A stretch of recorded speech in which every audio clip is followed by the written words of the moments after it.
Hi అండి. ఈరోజు మనం విజయవాడ సమీపంలో ఉన్న విజయకీలాద్రి కొండపై వెలిసిన భూవరాహ స్వామివారి టెంపుల్కి అయితే వచ్చేసామండి. ఇది శ్రీ మహావిష్ణు యొక్క వరాహ అవతారమైన భూవరాహ స్వామివారి పవిత్ర దేవాలయం అండి.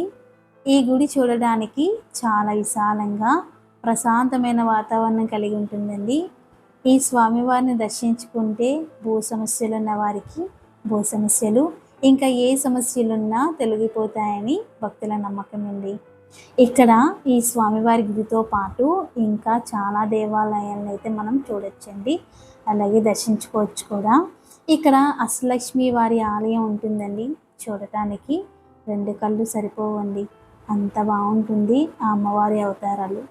ఒక్కొక్క అవతారాన్ని చూసినప్పుడల్లా మనసుకి కనువిందుగా అనిపిస్తుంది. తెలియని ఒక పాజిటివ్ వైబ్రేషన్ అనేది మనసుకు కలుగుతుందండి. చూశారు కదా, అమ్మవారిని చూస్తుంటే మీకు అలాగే అనిపిస్తుంది కదా. సో ఇక్కడ ఒక్కొక్క గుడిని చూసినప్పుడు కూడా అదే పాజిటివ్ వైబ్రేషన్ అనేది ఉంటుందండి. మేము చాలా రోజుల నుంచి టెంపుల్కి రావాలి అనుకుంటున్నాము, కానీ రాలేకపోయామండి. అదే అంటారు కదా, మనం వెళ్ళాలి అనుకుంటే వెళ్ళలేము, స్వామివారి పిలిస్తేనే వెళ్ళగలము. సో ఆ రోజు మేము అనుకోకుండా వెళ్ళామో ఏమో కానీ తెలియదు.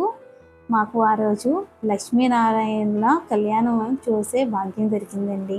అలాగే చిన్నజీయ స్వామి వారిని కూడా దర్శించుకోగలిగాము. సో మీరు కూడా విజయవాడ వచ్చినప్పుడు ఆ స్వామివారిని దర్శించుకొని ఆయన ఆశీర్వాదం మీకు కలగాలని కోరుకుంటూ జై శ్రీమన్నారాయణ.